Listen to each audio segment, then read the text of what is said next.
음성을 주셔서 지난 12월에 교회에게 사임 의사를 표현하시고 2월 달에 사임하시고 3월에 잠깐 한국 일주일도 안 된 시간 들어가셨다가 지금 나오셔서 유럽에 있는 교회들을 이렇게 방문하면서 하나님의 일들 어떻게 준비할 것인지 기도하시면서 말씀도 전하시고 하는 그런 시간을 갖고 계세요. 그래서 저희가 이곳에 가시는 기간 동안 들러서 말씀을 전해 주십시오라고 부탁을 드렸습니다.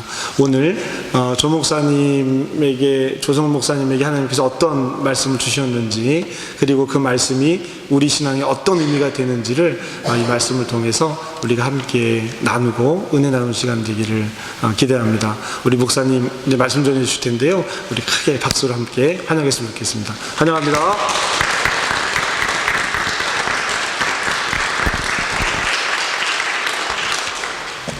할렐루야, 만나서 반갑습니다.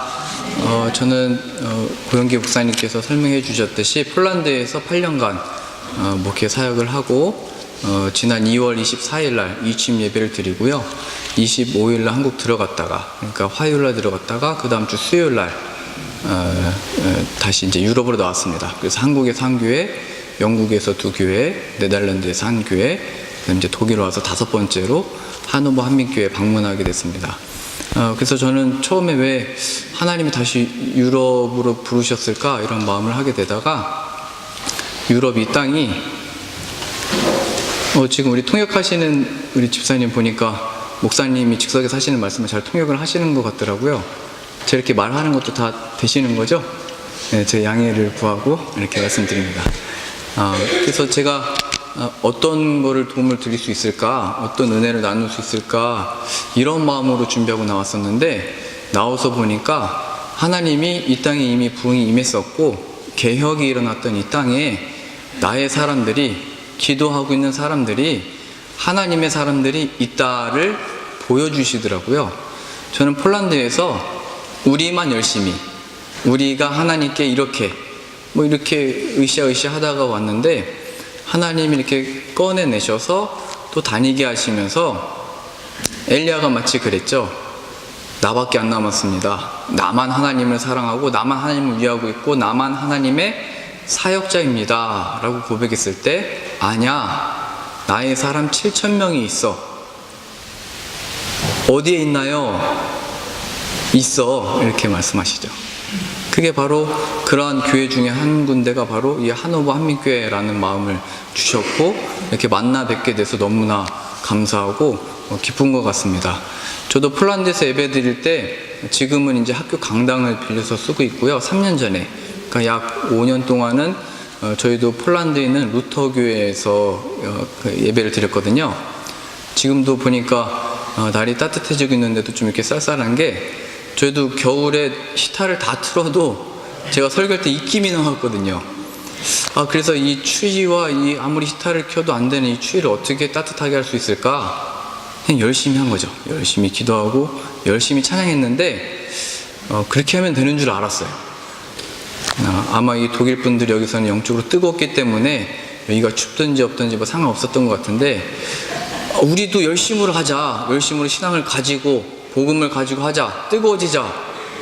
뭐 겉으로는 뭐 입김이 나와도 이렇게 뜨거운 마음이 있는지 몰랐지만, 제가 처음 목회하는 4년 동안은 마음이 차가웠습니다.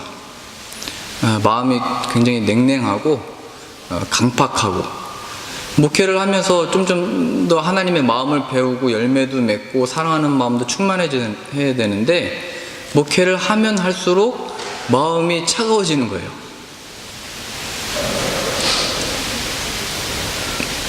예, 감사합니다. 아주 이렇게 잘 통역을 해주시고 계신데, 사역을 하면 할수록 교회가 따뜻해지고 사랑으로 가득해지고 그 은혜를 나눠야 되는데, 점점 더 성도님들도 마음이 차가워지시더라고요. 왜 이럴까? 나는 열심히 하고 열심히 기도하고 그 어느 때보다도 기도를 열심히 하면서 이 사역을 하고 있는데 왜 이렇게 되고 있을까? 기도하다가 오늘 본문의 말씀처럼 말씀이 육신이 되어 우리 가운데 거하심에, 말씀은 배워왔고 받고 외웠고 전했지만 말씀의 실체가 예수님이구나를 발견하고 나서 말씀을 지켰고 못 지켰고 이렇게 살아야 됩니다, 이렇게 하면 안 됩니다는 있었지만 그 말씀의 실체 대신 예수님이 내 안에, 우리 안에 없구나를 발견하고 깜짝 놀란 겁니다. 그러니까 전에는 교회 건물이 저희도 800년 된 교회였거든요. 그래서 이 흙벽돌에서 그 흙이 매번 떨어졌거든요. 저희도 여기 악기 세팅 했듯이 저희도 매주 악기 세팅을 하고 다시 거두고 세팅하고 거두고 할 때마다 그 800년 된 벽돌에서 그 흙이 떨어지는 게 쌓였거든요. 그래서 우리가 처지가 이래서 그래, 교회를 빌려서서 그래, 건물이 오래돼서 그래, 추워서 그래, 여러 가지 핑계를 댔지만 저희가 왜 이렇게 교회가 냉랭하고 열매가 없고 어떤 영적인 뜨거움이 없나라고 했을 때 예수님이 우리 안에 없기 때문이구나를 발견하게 된 겁니다. 더욱이 저로 하여금 두렵고 떨림에 빠지게 했던 것이 무엇이냐면 마태복음 표현에 예수님이 이렇게 말씀하셨죠. 나더러 주여 주여 하는 자마다 다 천국에 들어갈 것이 아니요 내 아버지의 뜻대로 행하는 자라야 들어가리라. 우리가 주여 주여는 크게 외쳤거든요. 주여 주여 하면서 하나님을 자꾸 구했는데 내 뜻대로 행하는 자라에 들어가. 그러면서 어떤 말씀을 하시냐면 그날에 많은 사람들이 내게 말하되 주여 주여 우리가 주의 이름으로 선지자 노릇도 하고 우리가 주의 이름으로 귀신도 쫓아내고 우리가 주의 이름으로 많은 권능을 행하였나이다. 이렇게 얘기를 했죠. 우리가 그러듯이요. 열심히 하고 선지자 말씀 선포하고 병 고치는 능력, 확실한 하나님의 능력이잖아요. 누가 귀신을 쫓아내겠어요? 증거잖아요. 근데 예수님의 답변은 또 많은 권능을 행했다. 뭐 병이 났고 뭐 우리가 문제가 있던 것들이 해결되고. 근데 예수님의 답변은 뭐였냐면 내가 그날에 그들에게 밝히 말하되 나는 너희를 도무지 모른다. 이 불법을 행하는 자들아 내게서 떠나가라 하리라. 이렇게 말씀하셨습니다. 저는 4년 동안 열심히 했거든요. 열심히 말씀 연구하고 열심히 가르치고 열심히 사역을 했거든요. 그래서 우리가 지금까지 어떻게 해왔는지, 무엇을 하고 있는지, 무엇을 할 건지를 열심히 가르치고 전하고 하고 있었거든요. 그런데 그 예수님, 나는 너 몰라. 마지막 날에 그렇게 말씀하신대요. 나 너 몰라.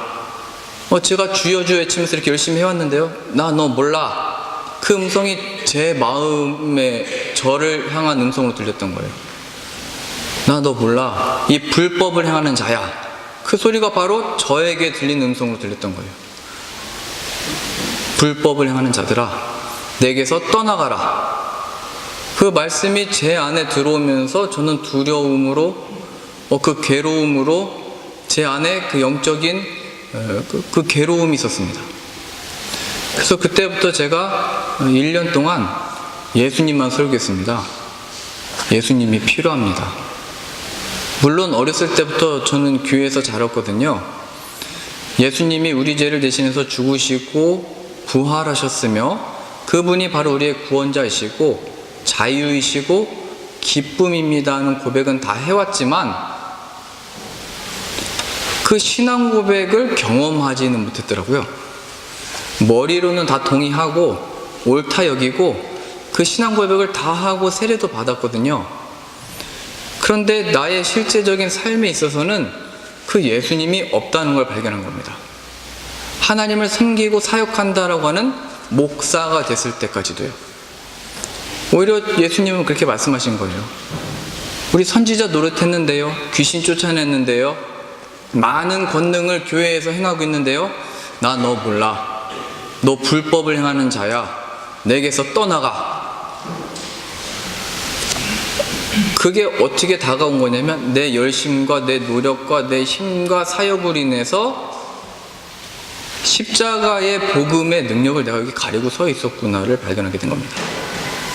예수님의 죽으심과 부활하심의 역사가 제 사역 가운데 드러나고 나타나고 소개되어지고 그 역사하도록 사역을 해야 되는데 저 여기서 열심히 하고 있죠. 저 우리 성도님을 위해서 열심히 기도하고 있어요. 제가 응원하고 있어요. 예수님으로부터 주어지는 위로와 평안을 제가 대신하려고 했죠. 물론 목회자가 해야죠. 근데 제가 아니고 우리 교회 머리에 예수님이 계십니다로 갔어야 되는데, 예수님으로부터만 참된 평안이 주어지고 복음의 능력이 임합니다 해야 되는데, 우리 기도할 수 있어요. 제가 하고 있잖아요. 제가 끝까지 할게요. 예수님의 모든 영광과 명예와 그 권위와 모든 것들을 제가 가려놓고 제가 서 있었던 겁니다. 당연한 결과였죠. 사람들이 말은 하지 않았지만 마음이 차갑고 강팍하다는 것은 다 느끼잖아요. 인사 속에서, 우리가 바라보는 눈빛 속에서요. 제가 그랬어요. 앞에서는 밝게 인사하고 오셨어요, 잘 오셨어요 해놓고 뒤돌아서면 마음으로는 정죄하고 있었습니다. 늦었지만 괜찮아요 이렇게 얘기했지만, 왜 매주 늦는 거야 라고 속으로 정죄했죠. 저는 제가 설교할 때 누가 존다라는 생각을 못 해봤거든요. 여긴 조시는 분들이 한 분도 없어서 너무 감사한데 항상 주시는 분들이 계시더라고요. 그래서 처음에는 피곤하니까 하나님이 사랑을 주셔서 괜찮아요 했는데, 속으로는 도대체 토요일날 밤에 무엇을 했길래, 물론 저희가 한국에 그 공장이 있기 때문에 토요일 밤늦게까지 일을 하세요. 제가 그 마음을 모르는 건 아니지만, 아니 하나님을 섬기는 마음이 왜 이렇게밖에 안 돼? 제 마음의 상태였죠. 그래서 앞에서 기도할 때는 저도 이렇게 다시 힘내자, 그래 이 성도들과 함께 해야지, 기도해야지, 사랑해야지. 근데 또 이게 기도가 끝나고 나면 금세 제 마음에는 정죄하는 마음과, 저도 이제 내일에 대한 염려로 가득했죠. 우리 아이가 이제 여기서 태어나고 그렇게 하는데 어떻게 될까, 우리의 사역은 어떻게 될까, 늘 그랬던 거예요. 함께 같이 찬양하고 기뻐 뛸 때는 잠깐 기뻤다가 찬양이 멈추고 나면 또 여기는 그냥 겨울에 입김이 나오는 차가운 교회니까 또 이제 뭔가 마음이 차가워지고, 도대체 이걸 어떻게 채워야 되나 하다가 예수 그리스도가 없기 때문이구나를 발견하게 되고 예수님만 구하게 됐습니다.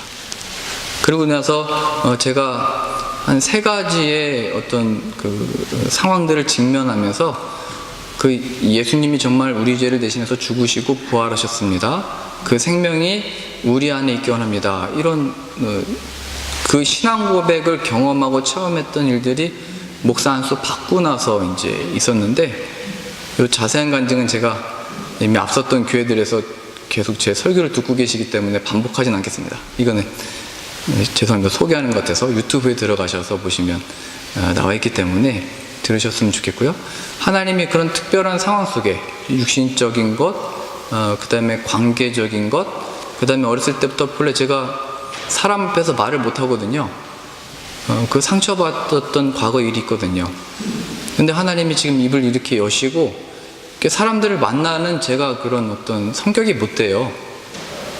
근데 하나님이 이 사람들 앞에 말을 여신 이유는 죽으시고 부활하신 아들의 생명이 있다를 증거하도록 저를 세우신 거거든요. 그게 진짜야를 나타내시기 위해서 이 작은 자 하나 택하셔서 다니게 하시고 입을 여신 거거든요. 저는 그걸 간증하러 온 거예요. 예수님이 진짜입니다. 예수님이 자유이고 구원입니다 라고 고백을 다 하신 거잖아요.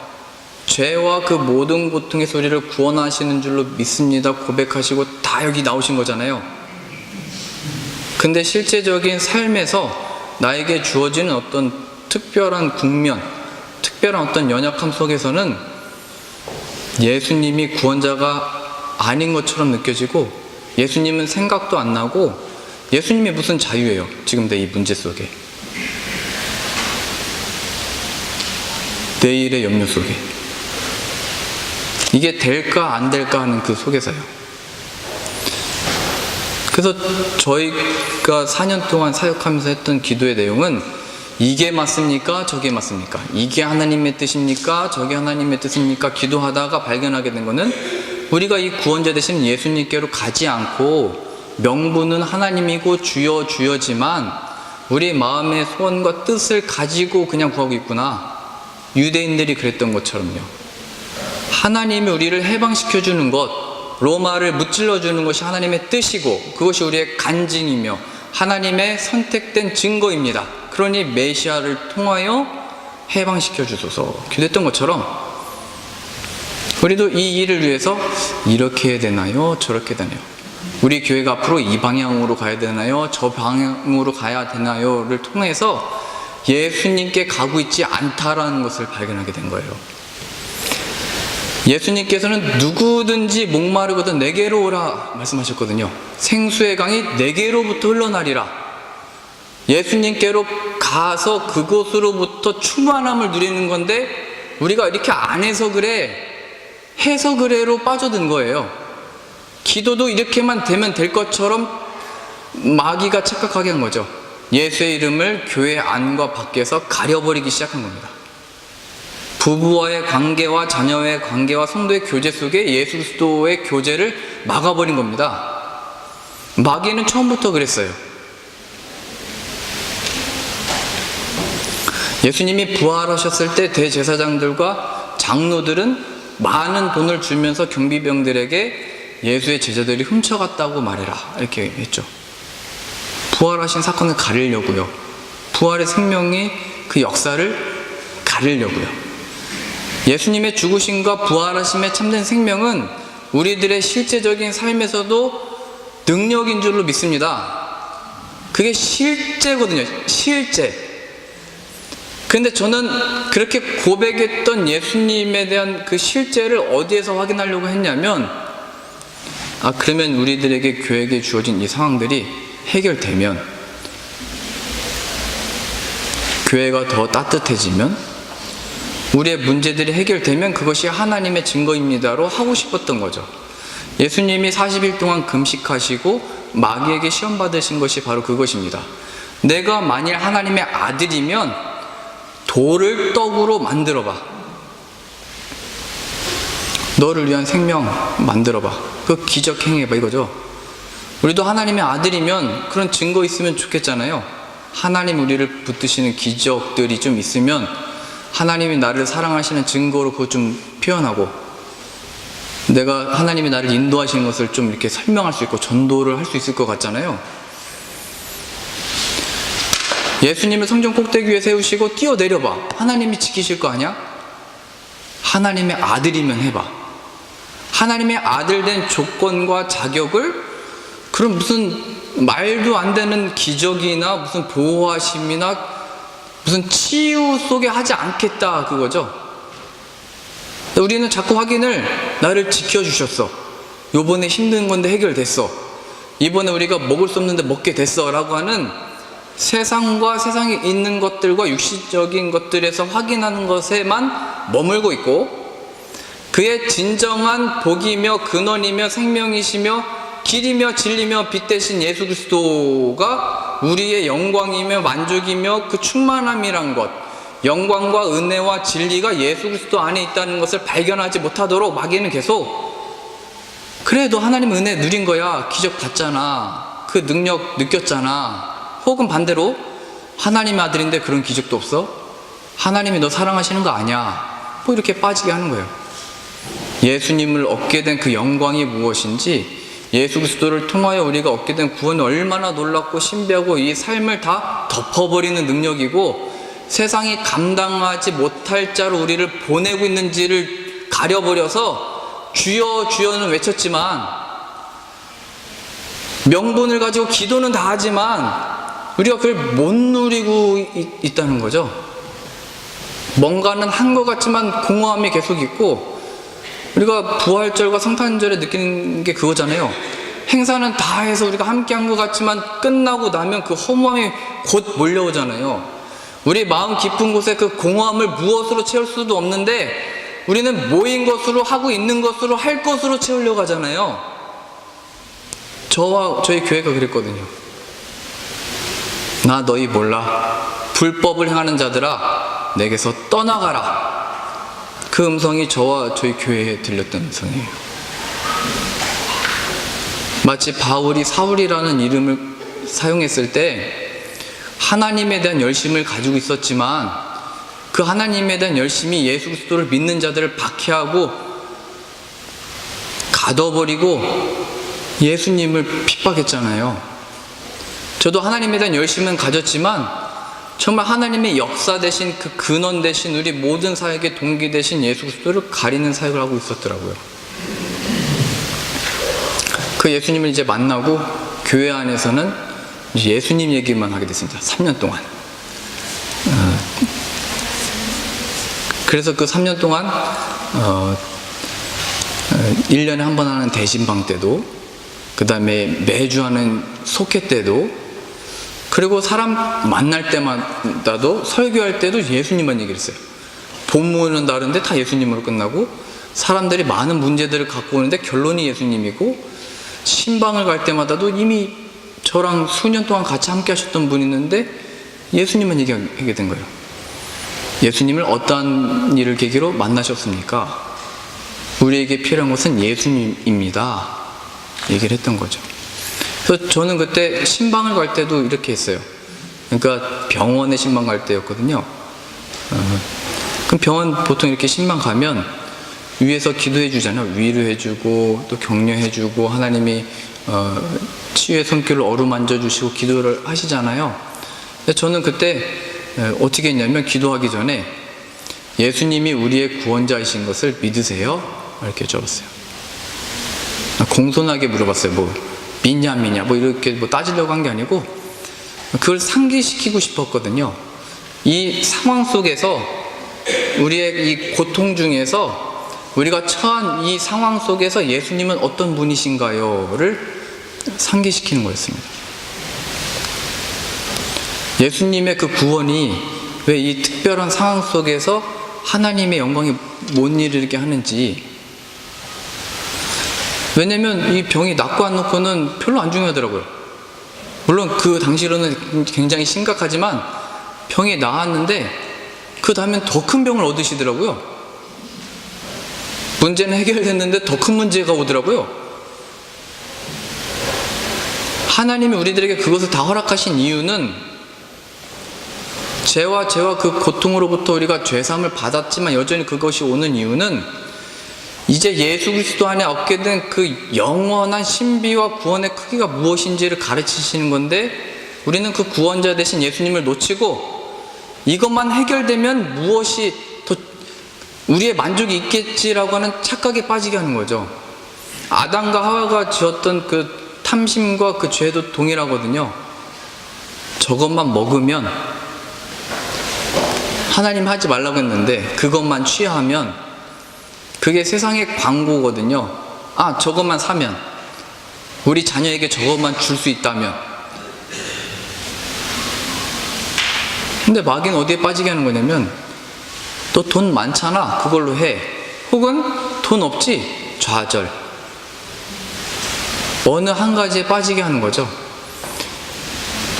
수고하고 무거운 짐진 자들아 다 내게로 오라 내가 너희를 쉬게 하리라 말씀하셨는데 예수님께로 가지 않는 고집이 있는 거예요.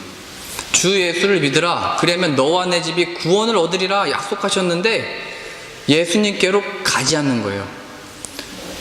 근데 하나님은 여러 상황과 일들을 통해서 우리에게 한 메시아가 필요하다라는 것을 가르치시고 계신 건데 우리는 그냥 기도로 이기려고 하고 그냥 우리는 그냥 신앙적인 열심으로 이기려고 하고 저도 이러한 고통과 괴로움과 힘듦을 그냥 사역을 열심히 하는 것으로 가리려고 했고 잊으려고 애썼던 거죠. 근데 뭐 하나님 앞에서 감출 수 있나요? 예수님의 그 거룩하신 빛 앞에 이 더러운 것을 감출 수 있나요? 회칠한 무덤이었고 독사의 자식이었고 마귀에게 종노릇하는 죄인인 걸 깨닫게 되었고 하나님과 원수된 자로 사역을 하고 있었다는 걸 발견하게 됐고 나 같은 죄인을 위해서 어떻게 예수님이 죽으셨는가를 좀 놀라게 됐죠. 그래서 예수님이 필요하구나. 그래서 예수님이 죽으신 거구나. 그 부활의 생명을 주옵소서. 나를 이 죄에서 살려주소서.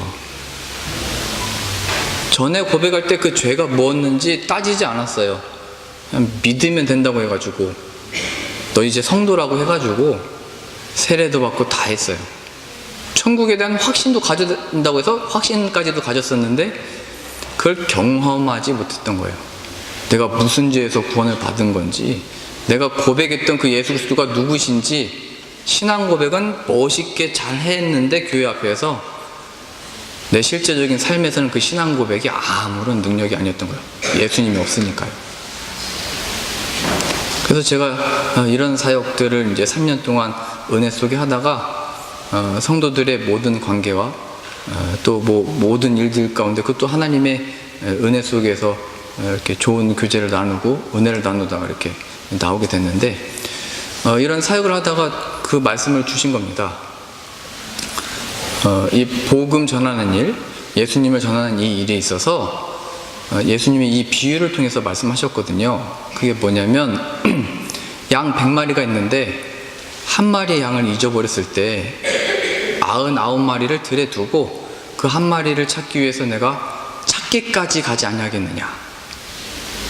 죄인 하나가 회개하여 천국에 들어오면 회개할 것 없는 99명으로 인하여 기뻐하는 것보다 그 충만함이 더 크지 않겠느냐라고 하는, 죄인들이 회개하여 돌아오는 것을 원하신 하나님의 그 마음이 제 마음에 들어오게 됐고, 그래서 그럼 이거 뭐 어떻게 해야 되죠? 그 기도하라 라는 마음을 주셔서 이제 기도를 하기 시작한 겁니다. 그래서 구체적으로는 교회 안에 내 양이 있지만, 물론 이것도 귀한 사역입니다. 돌보고 주님을 위한 귀한 사역으로 같이 쓰임받는 건데, 교회 밖에 내 잃어버린 양들이 많다라는 마음을 그 비유를 통해서 주셨습니다. 주일날, 일요일날 이렇게 밖에 이렇게 다니는 사람들은 많잖아요. 근데 교회 안 들어오잖아요.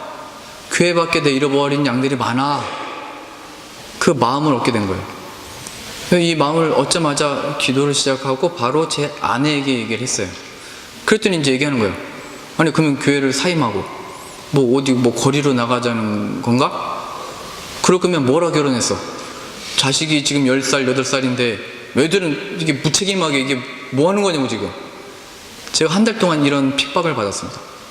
어디서 살 건지, 뭘 먹을 건지, 뭘 입을 건지. 그래가지고 제가 그때 5kg 빠진 거예요, 지금 이게. 근데 지금 이제 5주 동안 다니면서 잘 음식으로 이렇게 주시고 하셔가지고 아주 잘 먹고 잘 입고, 옷도 지금 몇 벌 더 생겼는지 몰라요. 계속 주시더라고요. 굶은 적이 없어요. 그래서 한 달 동안, 저도 또 제 그 말씀을 통해서 제가 변화받고 이런 마음을 얻었듯이 동일한 말씀을 제 아내에게 또 전했고, 또 이제 더 이렇게 말씀 주셔서 얘기했거든요. 누구든지 자기 목숨을 구원하고자 하면 잃을 것이요, 누구든지 나와 복음을 위해 자기 목숨을 잃으면 구원하리라. 자꾸 그냥 설명하고 설득하려고 하고 나 이제 어떻게 할 거야 하려고 하다 보니까 어떻게 할지도 모르겠고 자꾸 싸우더라고요. 그래서 나를 그렇게 변화시킨 말씀으로 그냥 말씀만 전하자 해서 전한 거예요. 누구든지 자기 목숨을 구원하고자 하면 잃을 것이요, 누구든지 나와 복음을 위해 목숨을 잃으면 구원하리라. 그리고 잘 아시는 말씀 있죠? 먼저 그의 나라와 의를 구하라. 그러면 이 모든 것을 너희에게 더하시리라. 예, 잘 아시죠? 더하시리라. 근데 제가 다 듣고 저도 생각해 보니까 다 더하시면 하겠습니다, 뭐 이거 같더라고요. 제가 뭐 싸우자고 이 말을 한 게 아니고, 다 더하시리라 약속하셨는데 먼저 그의 나라 의를 구하고 복음을 붙들고 뭐 어디서 할지는 교회 안인지 밖인지 뭐 모르겠지만 약속하신 말씀. 근데 제가 그거를 경험하고 있거든요. 먼저 그의 나라 의를 구하라. 그러면 이 모든 것을 너에게 더하시리라. 그게 뭐 이렇게 입는 거 먹는 거의 차원이 아니고, 하나님이 정말 잃어버린 양들을 다 예배해 두고 계셨고 만나게 하시고 복음을 증거하게 하고 그 열매들을 다 예배해 두셨는데 이것을 간증할 수 있게 된 거죠. 처음에는 어디로 가야 되지? 뭐 어떻게 해야 되지? 그러니까 우리가 세상에서도 우린 물이 나오는 곳을 찾아가잖아요. 도시가 생길 때도 물이 있는 곳, 사람이 모여서 돈 있는 곳을 찾아가잖아요. 근데 제가 먼저 그의 나라 의를 구한다는 것은 메마른 땅에 우리가 이제 가게 됐을 때 거기부터 샘이 터져 나오는 거고, 가는 곳이 샘이 터져 나오는 곳들이 그리스도인들의 삶이구나. 메마른 땅이 기름진 땅이 되고 생명력 없는 그곳, 마른 뼈들이 살아나서 생기 있는 이것, 그의 영과 육이 죽어있는 자들을 만났을 때 이 복음의 능력으로 하나님의 사람으로 변화받는 이 역사가 일어나는 거구나를 경험하고 있거든요. 얼마나 감사한지 몰라요. 얼마나 기쁜지 몰라요, 이 사역이요. 그런데도 여전히 이제 얘기를 해요. 처음에 이제 이 사역을 앞두고 얘기했을 때도 저를 위해서 기도해 주시는 많은 분들과 목사님께서도 왜 그렇게 바보냐? 이런 말씀 많이 하셨거든요. 왜냐면 저도 지금까지 배운 거는 지금 있는 걸 잘 활용해서, 혹은 이 표현이 맞는지는 모르겠지만 이걸 도구 삼아서, 혹은 이거를 어떻게 해서 하야든지 했는데 왜 그걸 다 그냥 두고 와. 그렇게 하지 마. 가족은 어떻게 할 거야? 뭐 먹을 거야? 무책임하게. 이런 얘기를 들었죠. 지금도 듣고 있어요. 근데 저는 이 상황 속에서 이 모든 것을 너에게 더하시리라 를 체험을 하고 있거든요. 근데 더 신비한 거는 이러한 예수님으로 인해서 정말 변화를 받고, 이 예수님을 실제로 저희가 그랬던 것처럼 교회 안에서 속회 모임에서 또 신방하시면서, 저는 이 예수님을 만나면서 바로 들었던 건 전화기였거든요. 저희 할머니 할아버지가 돌아가시기 전에 물어봐야겠다는 마음이 들어서 할머니하고 통화를 했거든요. 예수님을 어떻게 만나셨는지, 우리 할머니가 만난 예수님은 어떤 분이신지, 우리 집안의 이 신앙과 믿음의 출발이 무엇인지. 근데 저희 80이 넘으신 할머니 할아버지께서 다 뭐 전화하면은 뭐 1, 2분 통화하나요? 잘 계셨죠? 건강하셔야 돼요. 저 갈 때까지 살아 계셔야 돼요. 오래 사셔야죠. 우리 손자 손녀가 증손자 증손녀가 지금 할머니 기다리고 있어요. 뭐 5분을 못 가죠. 근데 이제 서로 예수님을 얘기를 하니까 1시간, 2시간, 3시간을 통화를 하는 거예요. 그 한국에 통하고 이제 들어갔더니 200장 원고지를 80장 적으셔가지고 어떤 과정 속에 예수님을 만나게 됐는지, 어떤 은혜와 자비 속에 하나님이 인도해 주셔서 구원자 되신 예수 그리스도를 만났는지를 간증하셔서 주시더라고요. 저희 외할아버지는 몸이 안 좋으시거든요. 몸이 점점 굳는 병이 드셨거든요. 그래서 잘 서 계시지도 못하세요. 연세도 있으시지만. 그래서 왔냐? 하고 이렇게 들어가시다가 제가 대화하고 싶어서 예수님 얘기한 거예요. 어떤 일을 계기로 예수님을 믿게 되셨어요? 그랬더니 어렸을 때부터 어떤 일이 있었는지를 쭉 설명하시면서, 그때 대화를 저녁 먹고 한 7시부터인가 시작을 했거든요. 저녁 12시가 됐는데도 안 끝날 것 같은 거, 이야기가. 저는 그날 비행기 타고 도착한 날이었거든요. 좀 어지럽고 막 이제 좀 이게 예수님 좀 막 어지러워가지고 할아버지 이제 쉬셔야죠. 잘 쉬셔야 돼요. 했는데도 나 아직 멀쩡해. 청년 같아지시더라고요. 청년. 그 제가 놀랐어요. 이거는 저의 할아버지와 손자와의 무슨 관계를 넘어 예수 그리스도 안에 참된 교제구나. 예수 그리스도. 물론 이 과거에 만났던 예수님이 뭐 생각함으로 이런 차원이기보다 그 예수님이 상기되고 그 예수님이 실제 지금에서도 역사하신 걸 발견한 거거든요. 이게 성도와의 참된 가장 좋은 교제인데 마귀가 지금까지 이걸 막고 있었구나 깨닫게 된 거예요. 그래서 이제 우리 많은 사역자분들 만나면서 이 얘기를 간증하고 또 설교하고 나누면서 다 전화기를 드시더라고요. 한국의 어머니 아버지에게, 또 살아계시다면 할아버지 할머니들 전화하셔서 똑같이 다 물어보시고 그 교제 나누시고, 이게 가장 좋은 거였는데 우리가 속고 살았다고. 교회 안에서의 속회 모임에서 이게 가장 좋은 거였는데 우리가 왜 이거 얘기 안 하고 다른 얘기하고 있었냐고. 물론 저희도 뭐 이렇게 매주 새로운 분들이 오시면 또 이런 속회 모임 하면 어색하시죠. 처음에는 이런 기도 제목 저런 기도 제목 이렇게 해주세요 뭐 힘들어요 하다가 일주일 동안 그 예수님을 얼마나 더 알게 됐고, 예수님 안에서 어떤 씨름이 있었고, 예수님을 얼마나 더 발견하게 됐고, 이걸 하니까 새로 오신 분들이 처음에는 어색해하고 낯설어 하다가 또 그 간증들을 듣다 보니까 또 다 그렇게 하시게 되더라고요. 저도 이제 새로 오시는 분들이 오시면 보통 이렇게 얘기하잖아요. 아니, 어디서 오셨어요? 어느 교회 출석하셨어요? 어떤 훈련 받으셨어요? 뭐 공통점이 없으면 고향이 어디세요?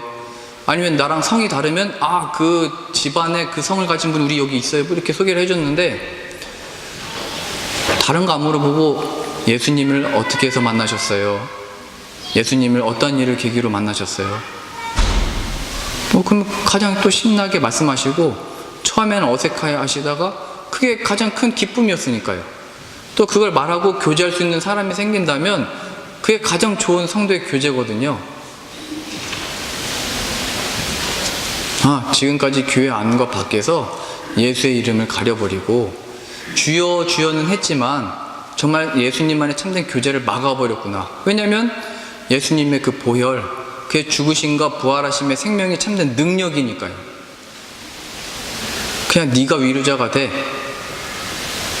내가 그냥 도와줘. 물론 도와야죠. 위로해야죠.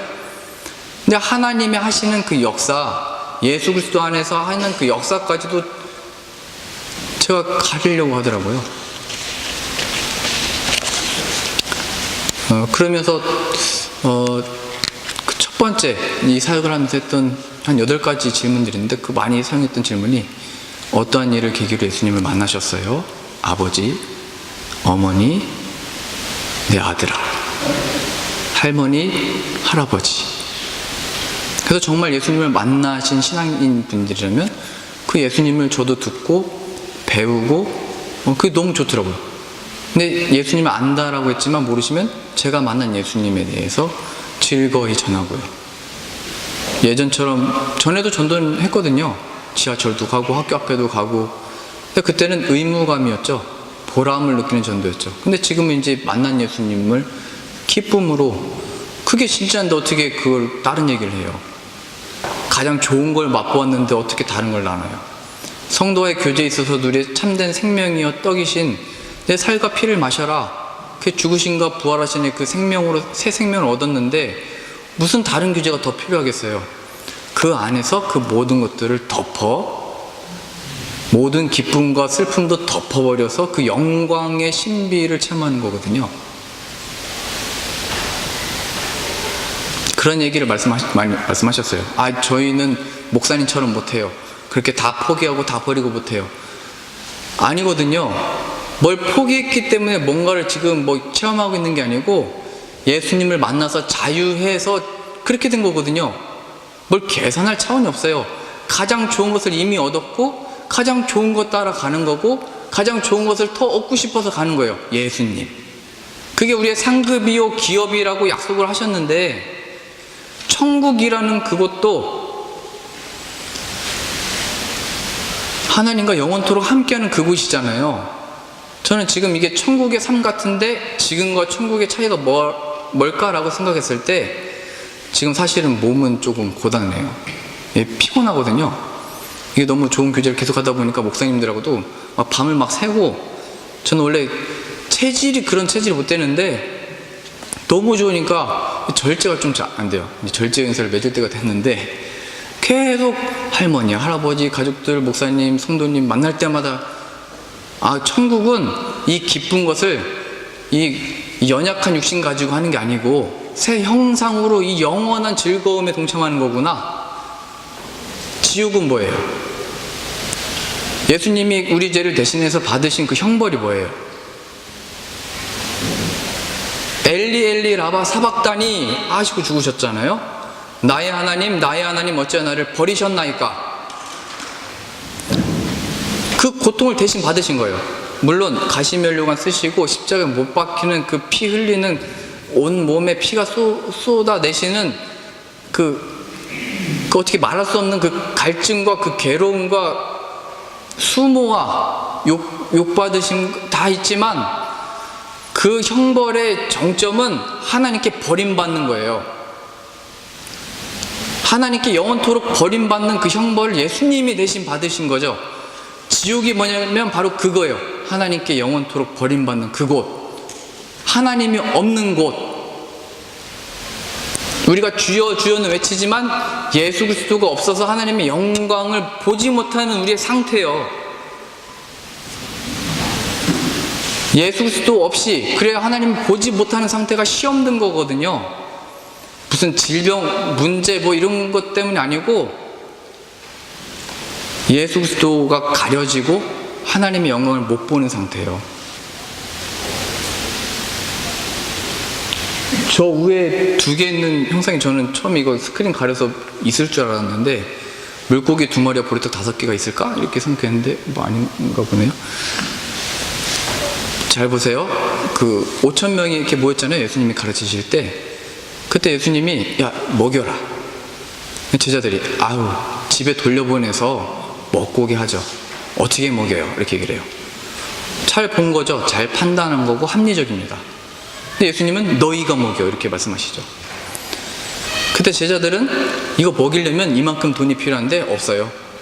그리고 우리가 가지고 있는 것 물고기 2마리와 보리떡 5개밖에 없어요. 잘 보고 잘 판단한 거예요. 옳은 말이에요. 근데 예수님은 그 상황에서 그거 가져와 하고 이제 하늘을 우러러 축사하셨다 표현되어 있습니다. 축사가 뭐냐면 이 음식을 우리에게 주시니 감사합니다. 하나님이 주신 겁니다. 아니 물고기 2마리와 보리떡 5개가 5,000명에게 무슨 감사예요? 이거밖에 없어요? 이거 나와야 되잖아요. 제자들은 밑을 바라본 거고 예수님은 가르치신 거예요. 영광을 봐, 하나님을 봐 하면서 이렇게 드시면서 축사하신 거예요. 우리가 처한 상황들을 볼 때는 그냥 고통이죠. 이러다 그냥 끝날 것 같죠. 이 세상 사니까 이게 전부였어? 놀래버리죠. 이 땅이요. 하늘을 보라는 거죠. 하나님의 그 영광이 무엇이냐, 이것 위하여 내가 왔다, 그 연결점으로 드시고 계신 거예요. 나를 통해서 하나님 봐, 내가 곧 길이요 진리요 생명이니 나로 말미암지 않고는 아버지께로 갈 자가 없어. 난 그것 때문에 온 거야. 그래서 결국 이 기도를 어디서 하시냐면 한 번 더 축사하시는 장면이 나오거든요. 포도주가 들어있는 그 잔을 드시면서 예수님의 살을 이면은 그 빵을 드시면서 축사하세요. 성경에 그렇게 명확하게 표현되어 있어요. 축사하시고 감사하기도 하셨다. 예수님의 죽으심 의미하는 거거든요. 죽음을 맛보는 것 같은 이 상황 속에서 하나님이 여전히 우리를 그것을 허락하신 이유는 그의 죽으심을 본받아 부활에 이르려 하노니를, 그 영광과 신비를 가르치시는 게 우리의 삶이고 노하고 늙음이고 이 상황인데 예수 그리스도 없이 그냥 그 고통받고 있는 거죠. 그걸 가지시고 축사하기도 하신 거예요. 우리를 살리시려고, 그 죄와 그 모든 고통에서 구원하시려고. 이제 감사기도 하면 돼, 이런 차원이 아니에요. 예수님께로 가지 않는 이 상황 속에서요, 물고기 2마리와 보리떡 5개로 무슨 감사를 해? 예수님을 보지 못한 우리의 처지요. 하나님이 지금 나를 이렇게 대우하시는데 내가 뭘 더 어떻게 해? 라고 하는 상황이요. 이게 지금 해결되고 있지 않는데 지금 뭐 어떻게 하라는 거야? 라고 하는 우리의 모든 처지요. 하나님은 그의 아들까지도 아끼지 아니하시고 보내셨는데, 가장 귀한 걸 보내셨는데 우리도 귀히 여기지 아니하는 거예요. 그게 바로 죄입니다. 하나님이 세상을 이처럼 사랑하사 독생자를 주셨으니, 하나님의 사랑의 확인이 다른 것에 있지 않고 그 아들 안에 있대요. 우리는 오늘 얼마나 예수님께로 나아가고 있습니까? 우리는 오늘 얼마나 더 예수님을 필요로 하고 있습니까? 우리는 죄와 그 모든 고통에서 예수님께 무엇을 구하고 계십니까? 또 우리는 왜 주일날 이렇게 모여 예배를 드리고 있습니까? 동기는 다양할 수 있고 뭐 오게 된 이유도 다양할 수 있지만 오늘 이 시간 하나님 이렇게 말씀하시는 겁니다. 주 예수를 믿으라. 그러면 너와 내 집이 구원을 얻으리라. 이 말씀을 받았던 간수는 상황이 변하지 않았지만 자결을 하려고 했었거든요. 바울과 실라가 기도하고 찬양하다가 갑자기 옥문이 열리고 죄수들이 어디 갔는지 자결하려고 할 때 바울이 자결하지 마. 우리 여기 있어. 내가 어떻게 해야 구원을 얻으리까?